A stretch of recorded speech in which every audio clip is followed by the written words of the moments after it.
All right, we got one from Chris Williamson.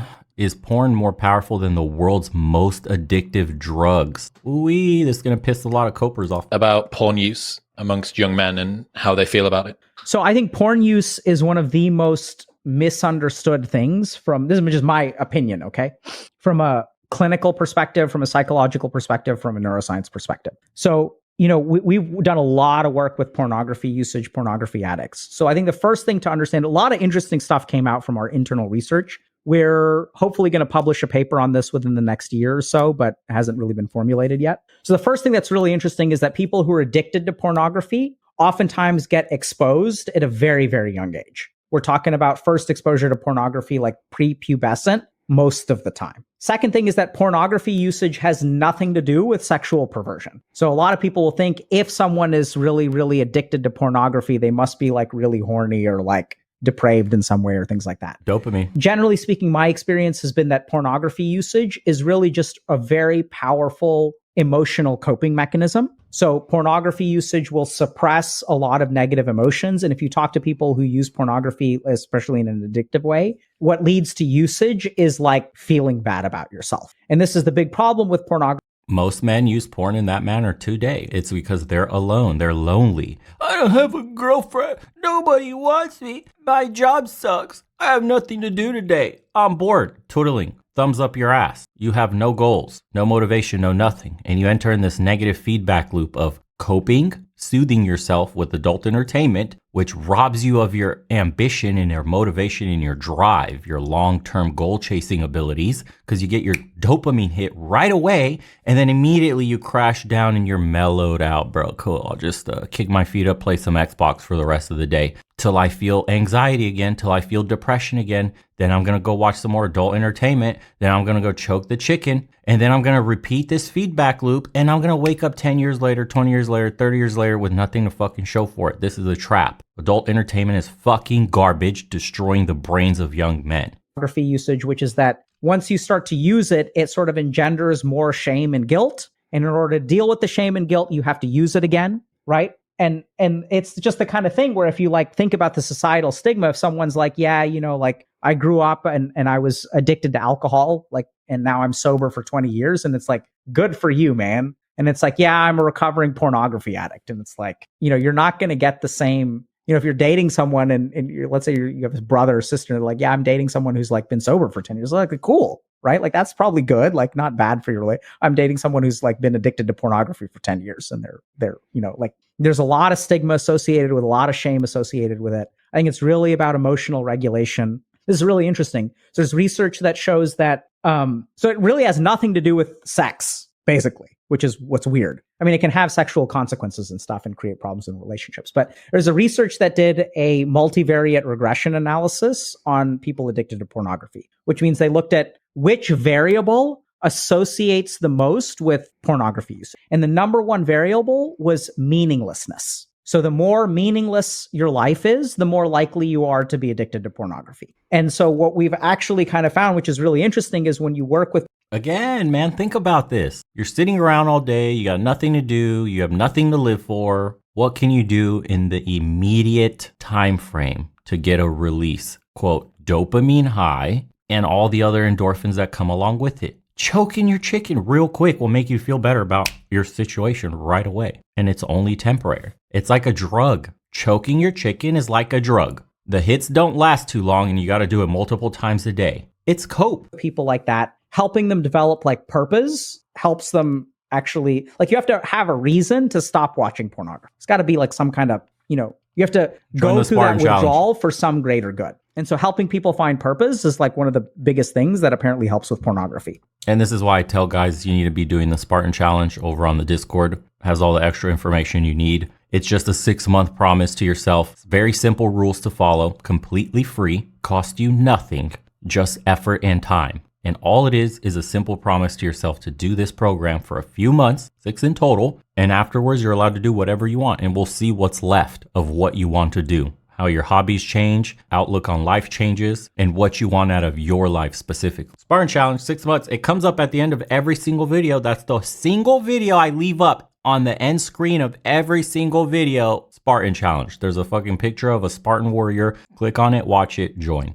Attempted, at least. What do you think it says that porn use doesn't seem to be actually that massive of a sexual trigger? It doesn't seem to be triggered all that much by... It's triggered by things outside of sex, in a way. It's triggered by life circumstances, meaninglessness. Yeah. So I think this comes down to the neurochemistry. So if we think about addictions, why do we get addicted to stuff? Because of the effect it has on our brain. And so if we think about from an evolutionary standpoint, there are a couple of different things that will suppress our negative emotions and will also give us like a rush of like, let's say, euphoric neurotransmitters. So orgasm is one of these things. So why does orgasm feel really good? Because it's required for the procreation of the species, right? So evolutionarily, when orgasm feels really good, we're going to have more sex, and that'll result in the continuation of the human race. The interesting thing is if you look at actually ancient yogic literature as well, they say that there's this,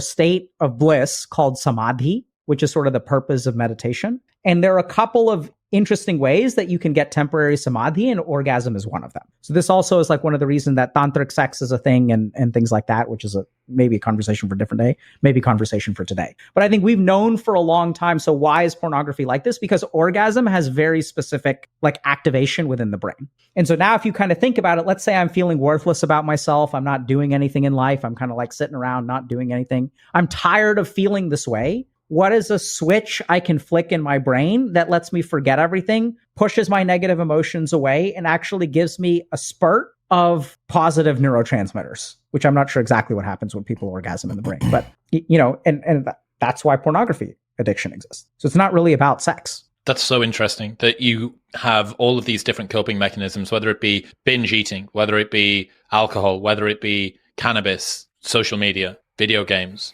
porn. What we've done is increase the variety of ways that you can hide from your feelings. Absolutely. And pick your flavor of ice cream for today. What is it going to be? Yeah. All right. And the two most popular flavors today are porn and video games for men. And society, being a consumerist society, materialistic, corporate driven, they want you to keep consuming this product of adult entertainment and video games because they make billions of dollars off your attention, off your misery, off the trap of keeping you in your house, separated from the rest of the world, out there experiencing life. You're a guinea pig for money. That's all it is. And there people have drugs of choice, which may be due to some amount of genetic vulnerability. But if you really think about it, I think about pornography addiction is the closest to substance use because of its hard hitting like effect, right? So if you think about getting high, there's discrete like chemicals that enter into your brain and like activate certain receptors. Whereas video games are like a little bit more global, but pornography is really, especially that arousal stuff and stuff like that, is a very targeted way to activate your brain in a particular way.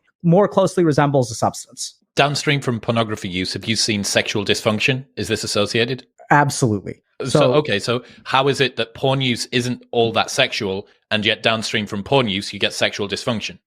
For a couple different reasons. So first, let's understand that sexual means multiple things within one person. So there's a physical aspect to it. There's a neuroscientific aspect to it. There's a psychological aspect to it. So one thing that you tend to see is something that, a term that I coined on stream one day, death grip syndrome, which is if you look at men, especially who masturbate when they use pornography, the physiologic stimulus, for lack of a better term, that men will use actually does not approximate the physiologic stimulus of intercourse. So to put it bluntly, I'm trying to avoid saying this, but not using lube and using your death grip hand feels different from a vagina. Like that's just how it works. And so what happens is the body can acclimatize to this, right? Like that's like literally what happens. So you get used to, you need a particular kind of stimulation. You get conditioned to require a certain kind of stimulation to achieve climax. Same with women and toys. The vibrating kind completely desensitizes her area and makes it impossible for her to enjoy natural sex with her man.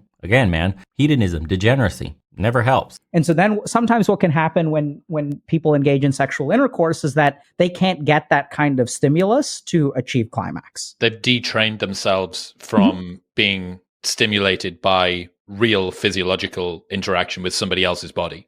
Yeah, absolutely. Right. Unless they also have a very, very strong grip. Right. So mentally, and so there's interesting things because I've literally worked with patients where like the process of this is deconditioning. So we'll sort of say like, loose grip, lot of lube. And that'll be frustrating for, I'm serious. I know it's funny, but like seriously, because you have to do that physiological deconditioning and you have to try to approximate, things like that. And there's all kinds of stuff that you could do with your partner and things like that too. So you can fix this. Sometimes you'll see like erectile dysfunction, just kind of straight up. And then there are also like neuroscience and psychological impacts, right? So sometimes people will have so much shame for pornography that there's, they have difficulty performing. They feel so guilty.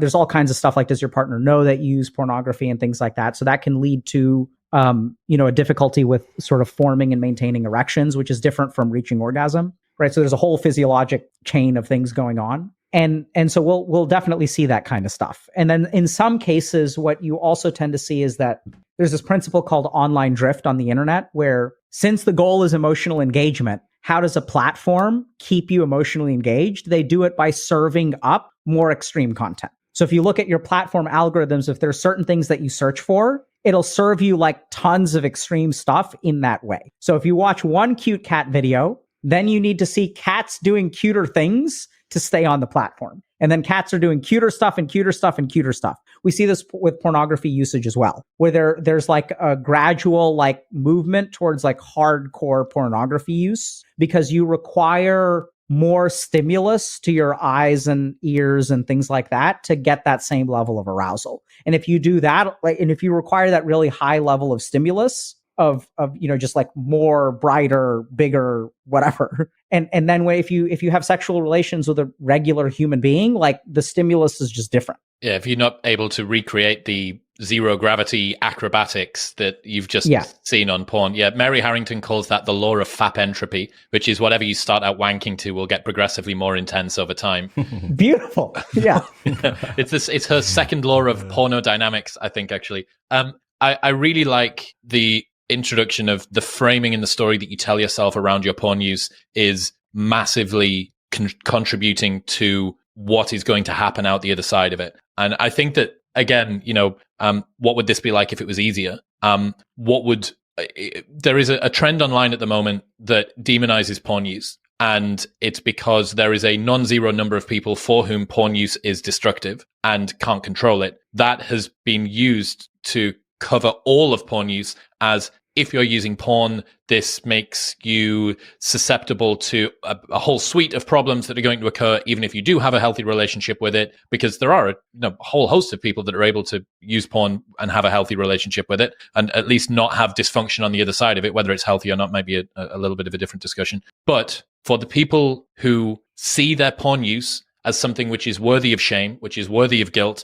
which is worthy of making them feel like less of a man, less of a appropriate partner, I can guarantee that you are somebody who does have a problem with porn use. Porn use is not good for you if that is the story that you tell yourself about your porn use. And it's so... Yeah, for the ones listening right now talking about I use it in moderation, it doesn't affect me, just understand, be very careful. Understand that despite the negative effects it has on you, you're able to function despite, okay? Not that it doesn't affect you, not that it has no negative relationship and everything's all good. No. Despite the dopamine hit, the high, despite all the addictive qualities, despite the maybe degenerate stuff you're watching that you need to go down a rabbit hole deeper and deeper here and there, despite all those things, you're able to function. Be very clear on that. Cursive and self-reinforcing. It's brutal. Yeah, absolutely. I mean, I think that, it's interesting because when people sort of demonize porn use, I think I'm seeing this trend more and more where if I have a problem with something, our society is moving more and more towards that thing needs to go away, as opposed to I need to get better at handling it. And so the really scary cycle that I see is that the more that we remove things, the less tolerant we become. And then smaller and smaller things can set us off. We'll get back to talking to Dr. That I agree. We are radicalizing as a society. But again, I don't care for porn. I don't care for its use. I don't think it has any benefits in a man's life. I think it causes more problems than it does the ones it's supposed to solve, which is your loneliness. It's absolute garbage. You could fill your day with far better, more fulfilling things than wanking it in the corner of your dark room on a screen watching some bullshit fantasy you might have. You're better off in the real world getting after it, living life. Me, personally. Also, I'm not going to call for a ban on it. If you want to use it, you're an adult, man. I'm all for the my body, my choice argument. I want the government out of my life. If I could put whatever substance I want in my body, do what I want with my body, I have sovereignty over it, which means if I want to be a degenerate and consume XYZ, I should be able to. We need to do a better job as society to teach people and equip them with knowledge so they can make the right decisions. And that's the end of that for that argument. But I will forever be on the side of don't consume this shit. It does nothing for you. We'll leave you with that one.